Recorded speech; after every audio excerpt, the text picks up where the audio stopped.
Ce contenu a été préparé spécialement pour la chaîne YouTube Forces françaises. Un missile anti-char coûte 20 000 $. Un blindé russe coûte 3 millions. En Ukraine, ce calcul brutal a tué un mythe. Le mythe du char lourd invincible. Pendant des décennies, on a cru que la masse l'emportait, que l'acier épais gagnait les guerres. Ce mythe est mort, Or, brûlé dans les champs ukrainiens.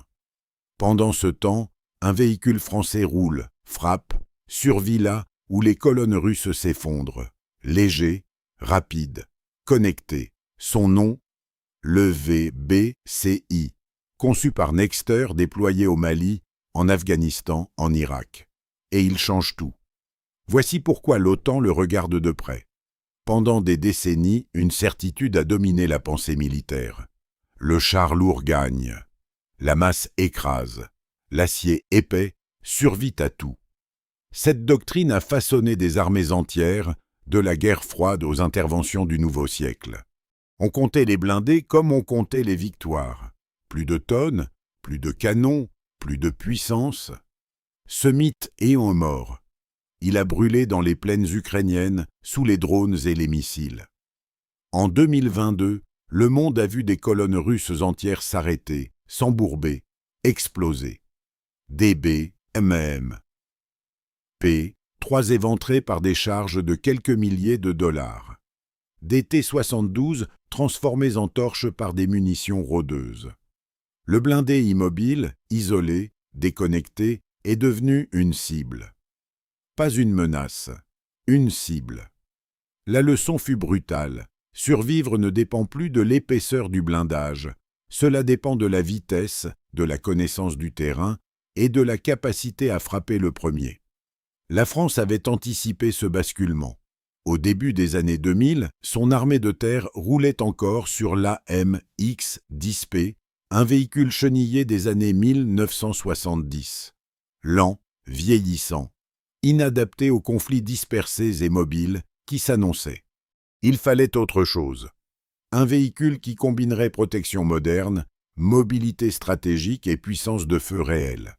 Le programme prit forme. La réponse s'appela le VBCI. Le VBCI, véhicule blindé de combat d'infanterie, conçu par Nexter et Arcus pour l'armée de terre française. Première livraison opérationnelle en 2008. Déployé ensuite en Afghanistan, au Mali, en Irak, au Liban. Près de 600 exemplaires produits. Et un record de combat éloquent. Aucune perte au feu directement imputable à une défaillance du blindage. Là où les véhicules concurrents collectionnèrent les pertes, le VBCI ramenait ses hommes. Ce blindé incarne un choix doctrinal précis. La France a refusé la logique du tout chenillé lourd. Elle a misé sur 8 roues émotrices, sur la rapidité de déploiement, sur la projection à des milliers de kilomètres. Un VBCI peut atteindre 100 km/h sur route. Il franchit une crevaison sans s'arrêter grâce à ses pneus à roulage à plat. Il avance là où un char chenillé s'épuise en logistique. Cette mobilité n'est pas un détail. C'est une arme en soi. Regardons maintenant la machine elle-même. 29 tonnes et demie en configuration de combat. Une coque en acier renforcée d'un blindage composite modulaire. Protection certifiée jusqu'au niveau Stanag 4 assis, capable d'encaisser des éclats d'artillerie, des projectiles de 25 mm et des charges sous le châssis. À l'intérieur, jusqu'à 9 soldats, le pilote et 8 fantassins prêts au combat. Le tout sous une protection conçue pour les survivre, pas pour faire impression sur un salon. L'armement varie selon les versions. La version d'infanterie embarque une tourelle téléopérée de 12,7 mm ou un canon de 25 mm. La version la plus récente reçoit la tourelle T40 et son canon de 40 mm à munitions télescopées. 40 mm, une cadence qui perce les blindages légers et abat les drones. Un seul VBCI, ainsi équipé, domine une zone urbaine entière. Léger en apparence, mortel en réalité. Comparons maintenant aux concurrents occidentaux. car c'est là que la vérité éclate. Prenons d'abord le Puma allemand, excellent sur le papier, protection lourde, électronique de pointe, létalité remarquable. Mais le Puma est complexe, trop complexe. Lors d'un exercice de l'OTAN fin 2022, 18 Pumas sur 18 sont tombés en panne. 18 sur 18. Un blindé qui ne roule pas ne protège personne. Le VBCI, lui, roule. Toujours. Voyons le CV-90 suédois. Une référence mondiale et un véhicule redoutable. Mobilité chenillée, modularité, puissance de feu réelle. Une vraie réussite. Mais le CV-90 est plus lourd, plus gourmand en logistique et moins apte à la projection rapide sur roue. Pour une armée qui doit intervenir à 6000 km de ses bases, ce détail change tout. Le VBCI se déploie plus vite, plus loin, avec une chaîne logistique plus légère. La supériorité change de camp. Reste le Bradley américain, robuste, éprouvé, fiable au combat. Personne ne le nie, mais le Bradley repose sur une conception des années 1970. Architecture ancienne, marge d'évolution limitée, intégration numérique laborieuse. Le VBCI est né au XXIe siècle, pensé dès l'origine pour le combat connecté. L'un porte le poids de son âge. L'autre regarde vers l'avenir. Le contraste est sans appel. Et puis vient le verdict que rien n'efface. Le verdict des chiffres. Un VBCI coûte environ 6 millions d'euros pièce. Un Puma dépasse les 17 millions d'euros. Faites le calcul. Ratio, près de 3 pour 1. Pour le prix d'un seul Puma allemand, la France aligne presque 3 VBCI. 3 blindés au lieu d'un, 3 équipages projetés au lieu d'un. Au lieu d'un, 3 zones tenues autonome. C'est pour Olisiemo d'aujourd'hui. La guerre moderne se gagne aussi à l'arithmétique. Et cette arithmétique est impitoyable. Pendant que d'autres paient le prix fort pour des machines en panne, la France équipe ses régiments en masse, à coût maîtrisé, avec un véhicule qui roule, frappe et survit. Léger, rapide, abordable, efficace. Voilà le pari français, et voilà pourquoi les planificateurs adverses ne le prennent pas à la légère. Mais un blindé seul ne gagne rien. La vraie force du VBCI ne tient pas dans son acier, elle tient dans le réseau. La France a déployé un programme appelé Scorpion. Au cœur de ce programme, un système nerveux numérique, le SICS, le système d'information du combat Scorpion. Chaque VBCI devient un nœud de ce réseau.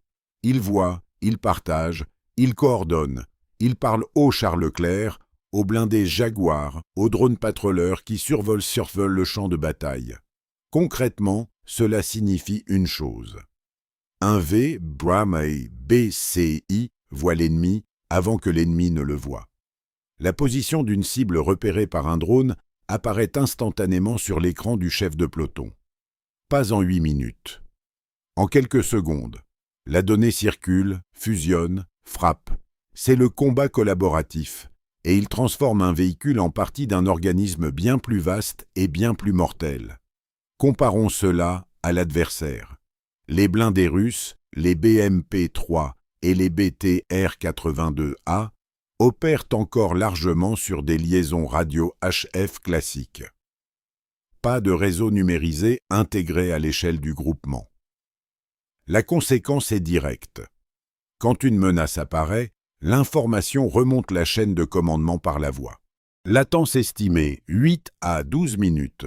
8 à 12 minutes pendant lesquelles le VBCI a déjà vu, partagé et frappé. Dans ce laps de temps, une bataille se gagne ou se perd. Imaginons maintenant. Pas de la science-fiction.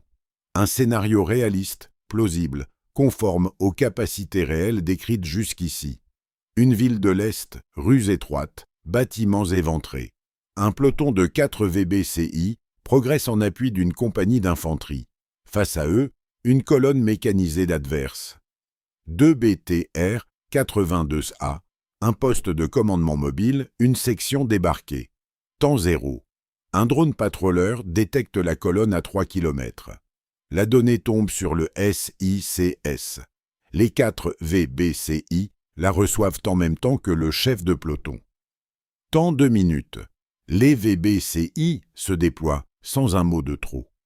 2 véhicules prennent position derrière une rangée de bâtiments. 2 autres contournent par le flanc nord. L'ennemi n'a rien vu.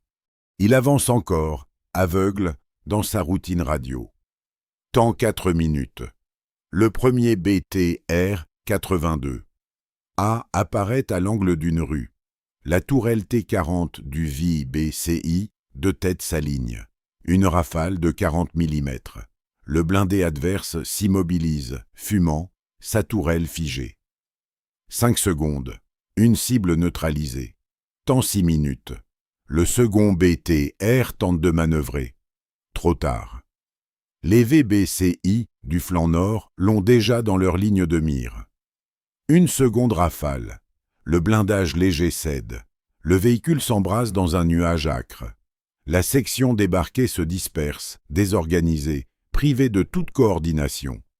Temps 9 minutes. Le poste de commandement mobile tente de fuir. Les coordonnées remontent pas tout s'étendent par le réseau Scorpion vers l'appui-feu. Une frappe coordonnée le cloue sur place. Le cerveau de la colonne adverse cesse d'exister. Temps 11 minutes. Les fantassins français débarquent, nettoient les derniers points de résistance, sécurisent la zone. Bilan.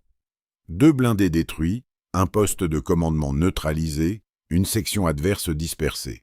Côté français, 0 perte. 11 minutes. C'est tout ce qu'il a fallu. Ce scénario n'est pas une fantaisie. Il découle directement de ce que le VBCI et le système Scorpion permettent aujourd'hui. Voir le premier, frapper le premier, survivre. Le réseau a fait la différence autant que le canon. Voilà la guerre que la France a choisi de préparer, pendant que d'autres alignent des colonnes aveugles. Maintenant, élargissons le regard. Au-delà de la machine, il y a une question de souveraineté. Le VBCI est conçu, développé et assemblé en France. Nexter, sur le site de Roanne, emporte la production. La chaîne de valeur est nationale. Les compétences restent sur le sol français. Quand un pays maîtrise la fabrication de son blindé principal, il ne dépend de personne pour le réparer, l'améliorer ou le produire en urgence. Cela change tout en temps de crise. Un matériel importé dépend du bon vouloir du vendeur, de ses délais, de ses priorités. Un matériel national répond à une seule volonté, la sienne. La France n'attend pas l'autorisation d'un allié pour équiper ses régiments. Elle décide, elle produit, elle livre. C'est cela, l'autonomie stratégique. Pas un slogan. Une capacité concrète, mesurable, gravée dans l'acier. Et le VBCI ne s'arrête pas aux frontières françaises. Le Qatar en a commandé des dizaines, d'autres pays l'examinent de près. Chaque exportation renforce la base industrielle, finance les évolutions futures et fait de la France non plus un simple client du marché de l'armement, mais un fournisseur qui fixe ses propres standards. Le rapport de force s'inverse. Repensons au chemin parcouru. De la MX, dispé vieillissant des années 1970, au VBCI, connecté du combat Scorpion. De la dépendance aux matériels étrangers à une production pleinement souveraine. De la masse aveugle et statique à la vitesse, au réseau et à la frappe précise. 3 basculements. Une seule direction, l'indépendance et la supériorité. C'est pour cela que l'OTAN regarde ce blindé avec attention, pas parce qu'il est le plus lourd, parce qu'il est le plus juste. Le bon équilibre entre protection, mobilité, coût et intelligence du réseau. Là où les blindés russes reculent, calent, brûlent, le VBCI avance. Et derrière lui avance toute une doctrine, pensée pour les guerres d'aujourd'hui et non celle d'hier. Alors la question que je vous pose est simple.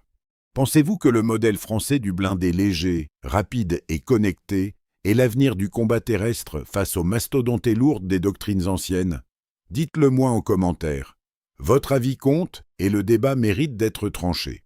Si cette analyse vous a appris quelque chose, abonnez-vous à la chaîne. Laissez un like pour soutenir ce travail. Et activez la cloche pour ne rien manquer des prochaines plongées dans l'armement qui redéfinit la puissance des nations. La France avance. Restez avec nous pour comprendre comment.